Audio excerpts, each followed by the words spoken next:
Tapi sebelum masuk ke kasus nyata, kita bahas dulu sebenarnya apa sih etika bisnis itu? Apa sih etika bisnis itu? Etika bisnis bukan tentang seolah kita boleh jualan apa saja, tetapi kita berbisnis, bagaimana kita berbisnis tanpa merugikan orang lain. Contohnya aja, aku ada orang jualan cireng harga 5.000. Aku datang di tempat yang sama jualan cireng harga 1.000. Apakah itu melanggar aturan? Tidak. Tapi apakah itu melanggar etika? Iya. Jadi orang yang jualan cireng harga 5.000 itu akan dicap lebih mahal lah, tidak worth it lah. Jadi orang-orang pada beli ke aku. Nah, seperti itu kan melanggar bisnis orang lain, melanggar etika dan merugikan bisnis orang lain. Terus ada lagi nih, ketika perusahaan mau mencari investor itu maunya kan perusahaan yang sehat, bayar pajaknya itu selalu dan tidak menunggak apapun, tidak punya utang juga cuma sedikit pasti mau. Tapi perusahaan memanipulasi itu semua untuk mencari investor. Jadi investor itu dibohongi, jadi biar investor itu pada datang gitu terus, pada mau datang. Nah, itu juga melanggar etika dalam berbisnis. Pernah dengar Lehman Brothers? Sebuah bank besar di Amerika yang berdiri lebih dari 150 tahun, tapi akhirnya mengalami kebangkrutan pada tahun 2008. Kok bisa?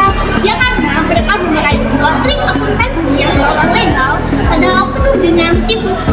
Namanya adalah perjanjian repo adalah perjanjian pembelian kembali, di mana perusahaan seharusnya mencantumkan transaksi tersebut sebagai kewajiban.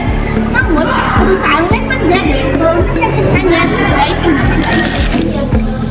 Tujuannya ya buat mau investor lah, mereka itu mau kelihatan wah dan biar orang-orang itu pada percaya dan tetap berinvestasi. Investor mana yang nggak mau menginvestasikan uangnya pada perusahaan yang pendapatan tiap tahunnya itu selalu meningkat banyak? Padahal itu jelas-jelas melanggar etika.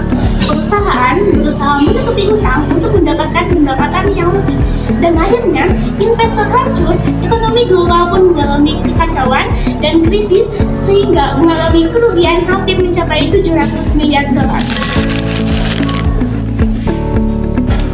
Di pasar bebas, kebebasannya itu harus diimbangi dengan tanggung jawab. Tapi Lehman Brothers itu lebih memilih bebas seenaknya tanpa memikirkan dampaknya. Mereka hanya bertujuan pada keuntungan saja.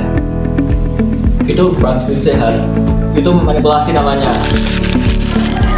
Jadi dari kasus ini kita banyak belajar bahwa etika bisnis itu bukan sebuah formalitas, namun ini merupakan sebuah tanggung jawab bagi publik, negara, ataupun dunia. Dan ketika etika dilanggar demi keuntungan pribadi, yang hancur bukan cuma satu perusahaan, tapi satu sistem. Etika itu bukan hanya suatu pilihan, tetapi bukan suatu kewajiban. Kami dari kelompok 8 semoga pembahasan ini menjadi pengingat bahwa kebebasan dalam pasar itu harus juga dibatasi berupa etika dan moral. Sekian dari kami.